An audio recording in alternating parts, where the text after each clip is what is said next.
Hello दोस्तों, हमारा जो टॉपिक चल रहा है वो आपदा प्रबंधन चल रहा है। आपदा प्रबंधन के अंदर हमने जो पढ़ा था लास्ट टॉपिक वो था हमारा मानव जनित आपदाएं, जिसे हमने 3 भागों में विभाजित किया था। आज हम पढ़ेंगे आपदा प्रबंधन के प्रकार। आज का टॉपिक है आपदा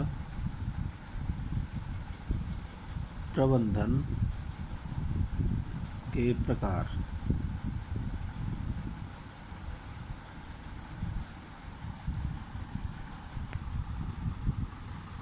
आपदा प्रबंधन को हम आपदा प्रबंधन के प्रकार को हम 3 भागों में विभाजित करते हैं,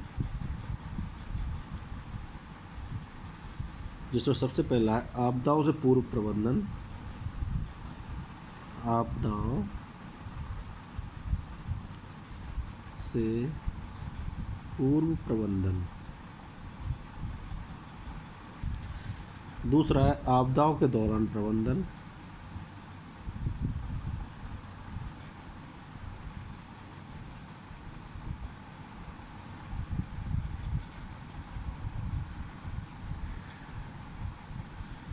तीसरा है आपदाओं के उपरांत प्रबंधन।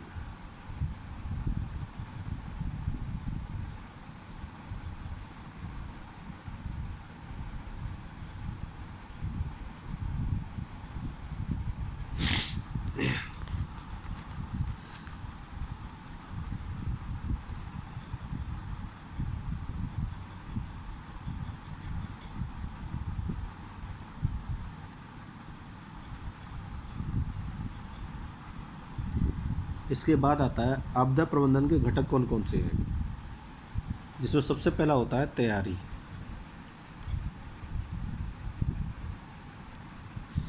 तैयारी के अंतर्गत क्या क्या उपाय आते हैं, जैसे पूर्वाभास, प्रशिक्षण तथा अभ्यास, समुदाय की जागरूकता तथा शिक्षा, आपदा प्रबंधन की योजना तैयार करना, पारस्परिक सहायता की व्यवस्था करना, संसाधनों तथा मानवीय क्षमताओं की सूची तैयार करना, समुचित चेतावनी प्रणाली की व्यवस्था और संवेदनशील समूहों की पहचान करना।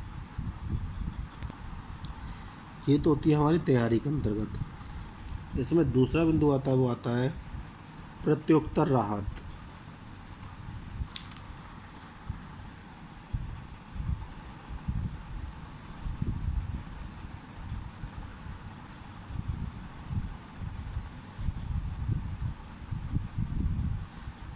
तीसरा आता है आपदा से उबारना तथा पुनर्वास।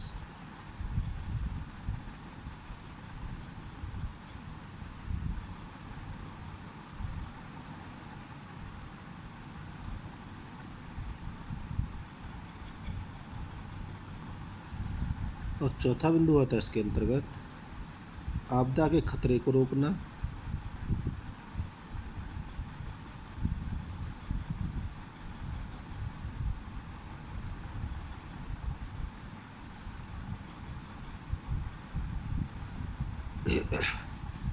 आपदा प्रबंधन की योजना तैयार करना,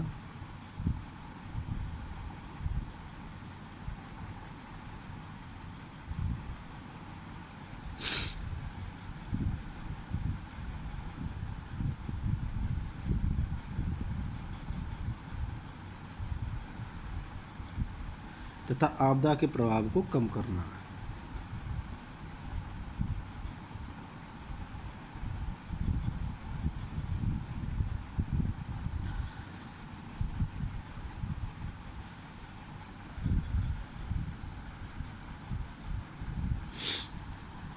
ये हमारे आपदा प्रबंधन के घटक है। अब देखते हैं आपदाएं किस प्रकार घटती हैं, इनकी विनाश शक्ति के कारक क्या है तथा इसके खतरे कितने हैं।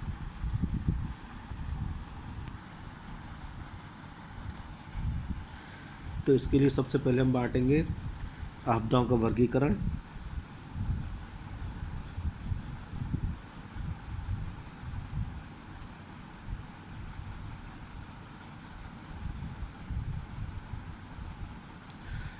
आपदाओं का वर्गीकरण को हम 2 भागों में विभाजित करते हैं।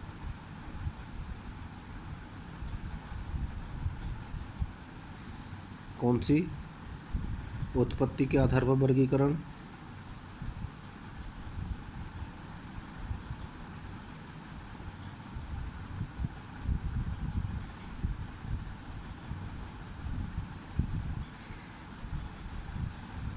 दूसरा है गति के आधार पर वर्गीकरण।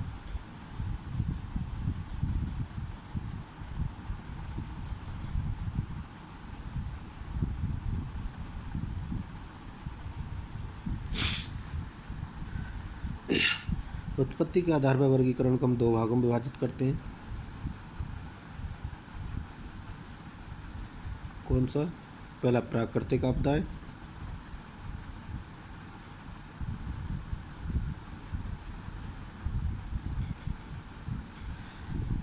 दूसरी है मानव जनित आपदाएं।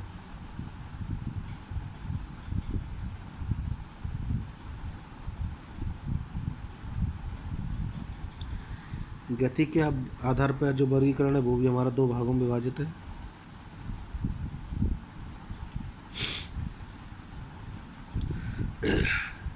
पहला तीव्र आपदाएं,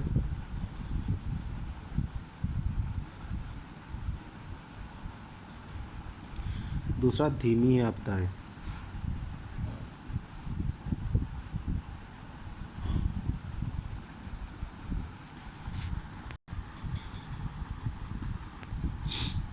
अब अगला बिंदु आता है हमारा प्राकृतिक आपदाएं कौन कौन सी होती हैं। तो सबसे पहले हेडिंग डालें प्राकृतिक आपदाएं।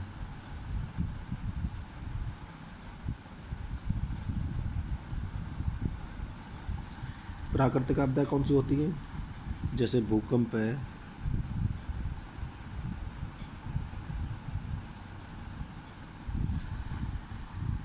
इससे होने वाली हानि लाभ क्या क्या होते हैं बताते हैं आपको। सबसे पहले देखो भूकंप क्या होते हैं। भूकंप को महाप्रलयकारी प्राकृतिक आपदा माना जाता है जो आकस्मिक रूप से बिना किसी पूर्व सूचना की तीव्र गति से घटित होती है। भूकंप का शाब्दिक अर्थ भूप्रवृत्ति नामक भूमि की सतह से यकायक फिर से ये शीघ्र एकाएक कंपन पैदा होने से है। सामान्यतः अधिकांश भूकंप पहले बहुत धीमे अथवा मामूली कंपन के रूप में प्रारंभ होता है, फिर ये शीघ्र ही अत्यंत तीव्र रूप धारण कर लेता है और फिर धीरे धीरे इसकी तीव्रता कम होती जाती है और अंत में कंपन बंद हो जाते हैं। ये तो होता है भूकंप।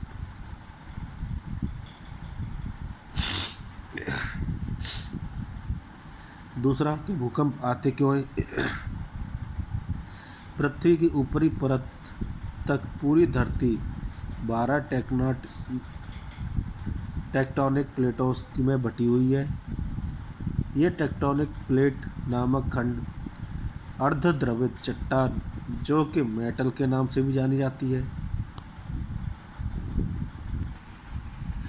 इन अर्धद्रवित प्लेटों के चट्टानों में रिसाव की वजह से पृथ्वी की इन भीतरी चट्टानों में घर्षण उत्पन्न होता है। ज्यों-ज्यों ये टेक्टोनिक प्लेटें परस्पर टकराती हैं तथा विस्थापित होती हैं, त्यों-त्यों उनमें दबाव उत्पन्न होने के कारण इन प्लेटों में कई किलोमीटर तक लंबी दरारें उत्पन्न हो जाती हैं। इन गतिशील व ऊर्जावान टेक्टोनिक प्लेटों की गति के दौरान जब भ्रंश युक्त प्लेटों किसी कमज़ोर क्षेत्र में स्थित प्लेटों से टकराती हैं तो उस समय अचानक पृथ्वी के अंदर की ऊर्जा बाहर निकलने का प्रयास करती है, जिसके फलस्वरूप पृथ्वी हिलती हुई प्रतीत होती है। उनमें ऊर्जा के उत्सर्जन की मात्रा जितनी अधिक होगी, भूकंप की तीव्रता भी रिएक्टर पैमाने पर उतनी अधिक होगी। रिएक्टर पैमाने पर भूकंप का परिणाम मापा जाता है, जबकि भूकंप की तीव्रता मर्केली पैमाने पर मापी जाती है। ये तो है हमारा भूकंप क्यों आते हैं, ये आपको क्लियर हो गया। अब देखते हैं भूकंप के दुष्प्रभाव कौन कौन से होते हैं। इसमें तीसरा पॉइंट है दूसरा पॉइंट हो गया, पहला हो गया भूकंप, बी हो गया भूकंप क्यों आते हैं, यानी दूसरा हो गया भूकंप क्यों आते हैं।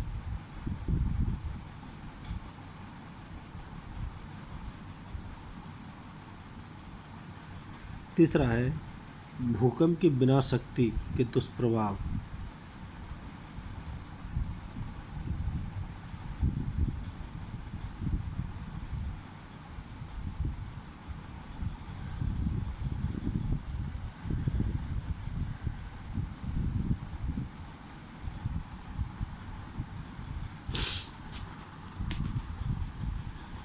इसमें सबसे पहला जो आता है वो आता है जीवन की हानि। भूकंप का सर्वाधिक घातक प्रभाव प्राय आबादी वाले क्षेत्रों पर पड़ता है। भूकंप में लगभग 70% इमारतों में गिरने से काल के ग्रास बन जाते हैं। रात्रि में घटने वाले भूकंप का प्रभाव है सर्वाधिक विनाशकारी होता है। अधिक केंद्र बिंदु के सन्निकट क्षेत्र में भूकंप की विनाश शक्ति अधिकतम होती है। दूसरा है मान हानि संपत्ति वाले, यानी जिससे संपत्ति का नुकसान हो क्या होता है, हमारा तो तथा सेवाओं को क्षतिग्रस्त होना है, आग लग जाना, बांधों के ध्वस्त होने से बाढ़ का आ जाना, पर्वतीय क्षेत्रों में भूस्खलन होना। तीसरा आता है इसके अंदर जन स्वास्थ्य पर प्रतिकूल प्रभाव। चौथा आता है यातायात व्यवस्था पर या यातायात व्यवस्था का ठप हो जाना।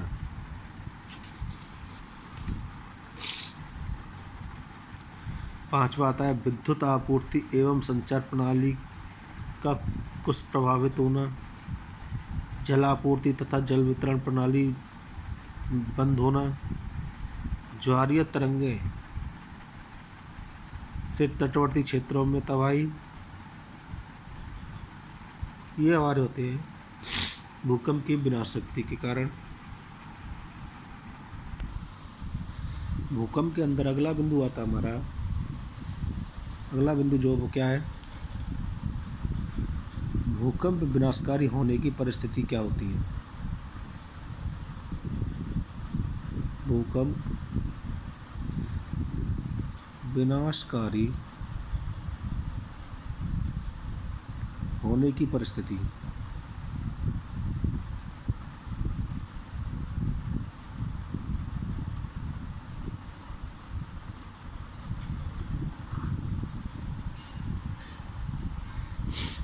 इसमें जो सबसे पहला पॉइंट आता है वो आता है नगरों व कस्बों के घने बसे क्षेत्रों में अत्यधिक घनत्व का होना, बहुमंजिला इमारतों का मानकों के अनुरूप न होकर त्रुटिपूर्ण होना, भूकंप के बचाव करने वाली व्यवस्था का अभाव होना, संवेदनशील क्षेत्रों में भूकंपकारी व्यवस्था के बिना भवनों का निर्माण कराना, निम्न कोटि की भवन निर्माण प्रक्रिया को अपनाना और जनता जागरूकता का अभाव। ये हमारे विनाशकारी परिस्थितियों के कारण होते हैं। इसके बाद आता है भूकंप के विनाशकारी प्रभाव को कम करने हेतु बरती जाने वाली सावधानियाँ। कौन कौन सा? भूकंप के विनाशकारी प्रभाव को कम करने हेतु बरती जाने वाली सावधानी है।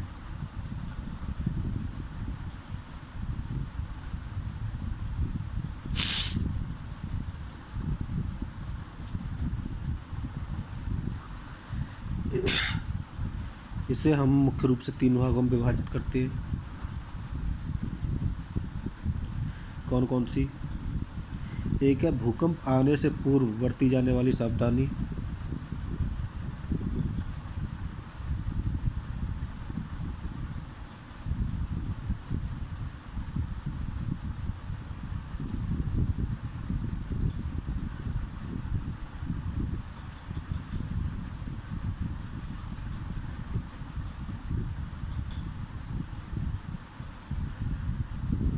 दूसरा है भूकंप के दौरान बरती जाने वाली सावधानी।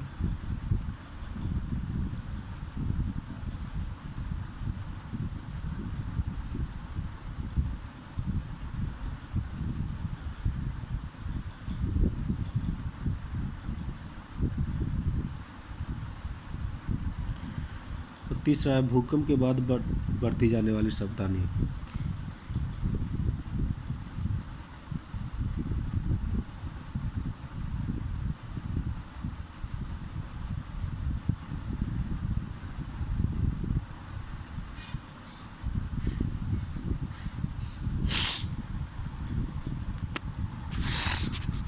सबसे पहले भूकंप से बढ़ती हुई जाने वाली सावधानियाँ कौन कौन सी होती हैं। संवेदनशील क्षेत्रों, शहरी आवास विकास योजनाओं के नियमों का पालन करते हुए भवनों का निर्माण कराया जाना चाहिए। मकानों में स्थिति या स्थित सभी बिंदुओं एवं गैसीय उपकरण पारस्परिक पाइपों से होकर संयोजित होने चाहिए, साथ ही भली भांति कसे हुए होने चाहिए। तीसरा बिंदु, भारी सामानों के मकानों को यथासंभव ऊंचे स्थान पर नहीं रखना चाहिए। तीसरा है परिवार के सभी सदस्यों को पूर्ण जागरूक होना चाहिए। दूसरा पॉइंट है भूकंप के दौरान बरती जाने वाली सावधानी कौन कौन सी होती है। धैर्यपूर्वक संयम बरतते हुए अपना विवेक बनाए रखना चाहिए। भूकंप के दौरान भवनों में फंसे व्यक्तियों को बाहर निकलना, यदि संभव न हो तो उन्हें वहीं भवन के एकदम बीचों बीच सर्वाधिक सुरक्षित स्थान पर पहुंच जाना चाहिए। तीसरा है भूकंप के दौरान सीढ़ियों के नीचे कदापि खड़ा नहीं होना चाहिए। और लास्ट पॉइंट है भूकंप के दौरान खुले स्थान की ओर प्रस्थान करना चाहिए। तीसरा बिंदु जो था हमारा था भूकंप के बाद बरती जाने वाली सावधानी कौन कौन सी है।